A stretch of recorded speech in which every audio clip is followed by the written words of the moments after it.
আপনারা জানেন যে ডিএমপিজিবি ধারাবাহিকভাবে অবৈধ মোবাইল, কর ফাঁকি দিয়ে নিয়ে আসা মোবাইল এবং যে সকল মোবাইল চুরি করে নিয়ে আসা হয় সেই সকল মোবাইল সম্পর্কে ধারাবাহিকভাবে অভিযান পরিচালনা করে থাকে।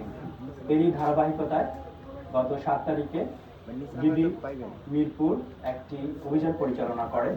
সেই অভিযান পরিচালনা করে ডিবি মিরপুর বিভাগের সংঘবদ্ধ অপরাধ, গাড়ি চুরি প্রতিরোধ ও উদ্ধার টিম।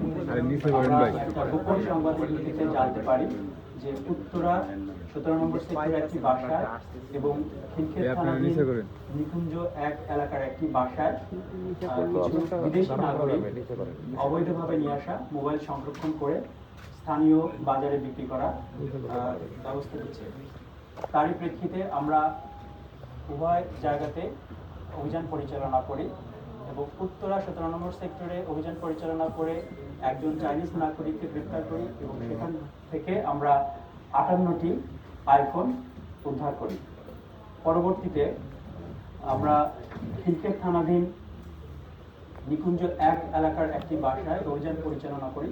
সেখান থেকে আমরা 2জন চাইনিজ নাগরিককে গ্রেপ্তার করি। পাশাপাশি সেখান থেকে আমরা 305টি আইফোন উদ্ধার করি এবং বিভিন্ন যন্ত্রাংশ এবং আইফোনের বিভিন্ন পার্টস সংযোজন করার জন্য যে ধরনের মেশিনারিজ ব্যবহার করা হয়ে থাকে সেগুলো আমরা উদ্ধার করে থাকি। আমরা 5 বোতল মদ উদ্ধার করি এবং নগদ অর্থ উদ্ধার করেছি।